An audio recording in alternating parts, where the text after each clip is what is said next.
आज शाम फिर बड़े ही चालाकी से दीपू ने मेरा हाथ छुड़ाया और बड़े रुआब से फलों की उस दुकान में घुस गया जहाँ कोई हर रोज़ बड़े प्यार से उसे एक चॉकलेट देता था। ऐसा वह रोज़ करता था। हालांकि मुझे फलों वाले चाचा के अलावा वह कोई कभी दिखा नहीं, लेकिन दीपू हमेशा उस लड़की के बारे में बात करता जो उसे रोज़ एक चॉकलेट देती थी। खैर, बस आ गई थी और काफ़ी देर से बस स्टैंड पर इंतज़ार करते करते मेरे पैर भी थक गए थे। मैंने दीपू को आवाज़ लगाई। अंदर से दीपू दौड़ता हुआ आया और हर रोज़ की तरह मुझे अपने अंदाज में चॉकलेट दिखाते हुए बस में चढ़ गया। हर बार उसके इस तरह से चॉकलेट दिखाकर मुझे चिढ़ाने पर मैं मुस्कुरा जाता और अनायास ही पीछे मुड़कर फलों की उस दुकान में किसी को खोजने की कोशिश करता। लेकिन ना जाने क्यों हर रोज़ की तरह फलों वाली चाचा के अलावा मुझे कोई वहाँ नज़र नहीं आता। लगभग 2 साल पहले का वो दिन जब दीपू, मैं, संगीता खुशी खुशी संगीता के घर से आ रहे थे कि अचानक एक तेज़ रफ्तार वाला ट्रक हमारे सामने आ गया। मुझे कुछ समझ आता तब तक हमारी कार पलटकर रोड की दूसरी साइड पर चली गई थी। 2 दिन बाद जब मुझे हॉस्पिटल में होश आया तो मुझे कुछ समझ नहीं आ रहा था कि क्या हुआ। मैंने माँ से संगीता और दीपू के बारे में पूछा। उन्होंने बताया दीपू पास वाले बेड में है और अब ठीक है। और संगीता के बारे में पूछने पर माँ फुट फुट कर रोने लगी। बताओ माँ, संगीता कहाँ है? आंसुओं की बूंदों ने तब तक मेरी आंखों को भी घेर लिया था। माँ तब कुछ भी नहीं बोल पाई। मुझे संगीता के साथ बिताए हुए हर पल याद आ रहे थे।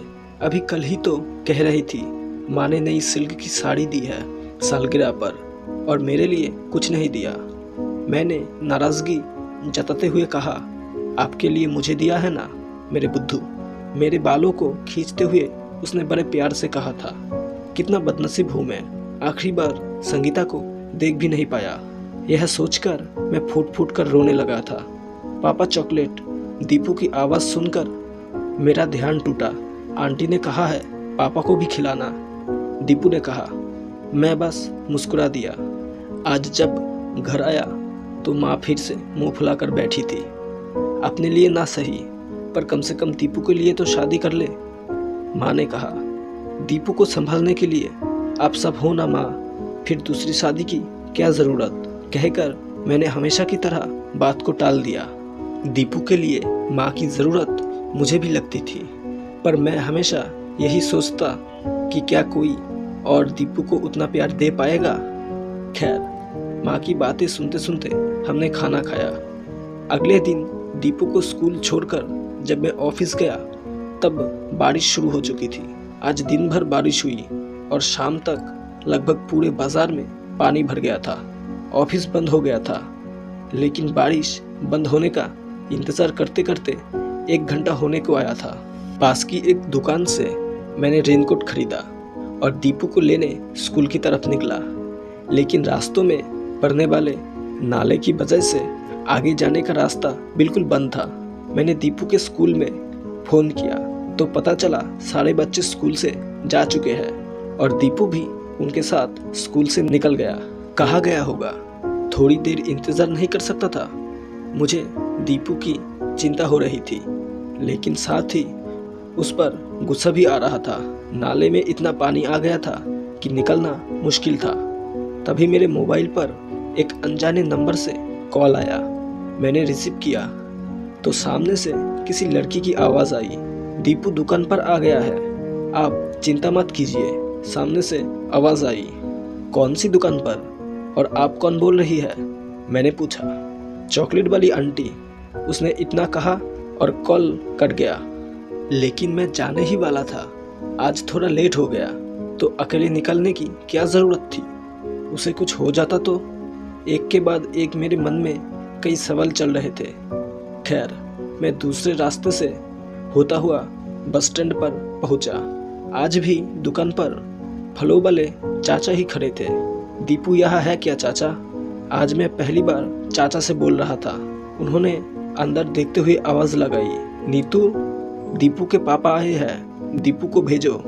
मेरी आवाज सुनकर अंदर से दीपू दौड़ता हुआ आया। पता नहीं क्यों आज मुझे ऐसा लग रहा था जैसे मैं बरसों के बाद दीपू से मिल रहा था। अकेले आने की क्या जरूरत थी, मैं आ ही रहा था। मैंने दीपू को गोद में उठाते हुए बोला। तभी पीछे से आवाज आई, लीजिए आप भी सर पोंछ लीजिए, गीले बालों में सर्दी बड़ी जल्दी बैठती है।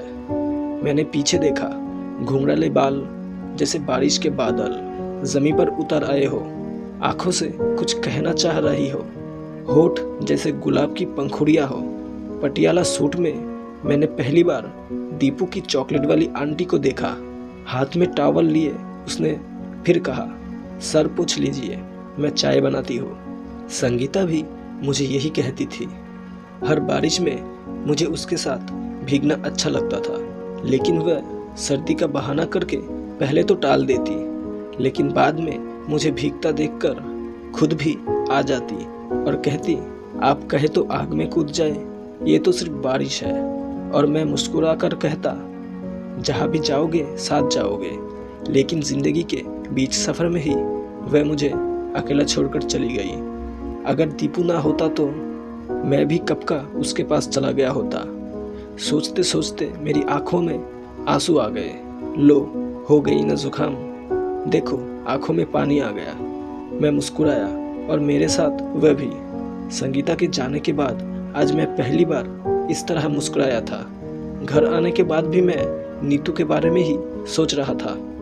तभी माँ कमरे में आई। दीपू किसी नीतू आंटी के बारे में बात कर रहा था। ये नीतू कौन है? माँ ने उत्सुकता से पूछा। कोई नहीं है माँ, अब आप सपने बुनना मत शुरू कर देना, कहकर मैं माँ की बात को टाल दिया। ठीक है, कोई बात नहीं, पर मेरे बारे में नहीं तो कम से कम दीपू के बारे में सोच। इतना कहकर माँ चली गई। मैं रात भर दीपू और नीतू के बारे में सोचता रहा। मुझे कुछ भी समझ नहीं आ रहा था। मैं बस यही सोच रहा था कि क्या नीतू दीपू को माँ की प्यार दे पाएगी। अगले 2-3 दिनों तक नीतू मुझे हमेशा की तरह दिखाई नहीं दी, लेकिन एक दिन वो मुझे मेरी ऑफिस के पास एक कोचिंग के पास दिखी। मैंने जाकर नीतू से बात की तो पता चला कि वो इसी कोचिंग पर यूपीएससी की तैयारी कर रही थी। धीरे धीरे हमारी मुलाकातें बढ़ने लगी। बहुत जल्द हमारी दोस्ती हो गई और पता ही नहीं चला दोस्ती कब प्यार में बदल गई। हम दोनों को एक दूसरे से बात करना, एक दूसरे के साथ वक्त गुजारना अच्छा लगता था। हम घंटों एक दूसरे के साथ दीपू और उसके साथ अपने भविष्य के सपने बुनते और वक्त के साथ हमने भी एक दूसरे से शादी करने का फैसला ले लिया। नीतू अपनी पिता की बहुत लाडली थी। वह नहीं चाहती थी कि उसके पिताजी को उसके वजह से कोई भी ठेस पहुंचे। लिहाजा एक दिन नीतू ने मेरे बारे में अपने पिताजी से बात करने का फैसला किया। नीतू के पिताजी नहीं चाहते थे कि नीतू पहले से शादीशुदा किसी ऐसे इंसान से शादी करे जिसके साथ उसके 5 साल के बेटे की जिम्मेदारी हो। नीतू के पिताजी को यह रिश्ता मंजूर नहीं था। मैंने कल पापा से अपने बारे में बात की। आज मिलते ही नीतू ने कहा। फिर क्या कहा पापा ने? मैंने डर और उत्सुकता से पूछा। उन्हें यह रिश्ता मंजूर नहीं है। वह नहीं चाहते कि मैं किसी ऐसे आदमी से शादी करूं जिसके साथ उसके 5 साल की बेटे की जिम्मेदारी हो।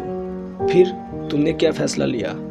मैंने उसका हाथ अपने हाथों में लेकर पूछा, जैसे उससे कहना चाह रहा हूँ कि अब मुझे इस राह पर तुम भी मत छोड़ के चले जाना।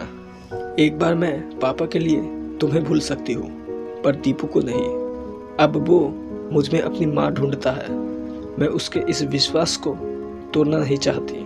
माँ की आंखों में आंसू थे, इसलिए नहीं कि उन्हें एक बहू मिल गई थी, बल्कि इसलिए कि दीपू का हाथ थमे उसने नीतू में संगीता नजर आ रही थी। 5 साल बाद हमारा शहर अब स्मार्ट सिटी में बदल रहा था। बस स्टैंड को तोड़कर स्मार्ट बस स्टैंड बनाने की योजना चरम पर थी। नए बस स्टैंड की छत में चाचा की वो दुकान भी थी जहां कभी मैं बस का इंतज़ार किया करता था। बस स्टैंड पर हाथ ठेला और फलों की दुकान लगाने वाले सभी लोग कलेक्टर के इस फैसले पर नाखुश थे और कलेक्टर से इस बारे में बात करने के लिए चाचा की दुकान पर जमा हुए थे। कुछ नहीं होने वाला, चाचा खुद ही अकेले अपनी दुकान में बड़बड़ाए जा रहे थे। ये नेता और अमीर लोग गरीबों का सब कुछ छीन लेते हैं, उनकी बेटियां भी, कहकर चाचा की आंख भर आई।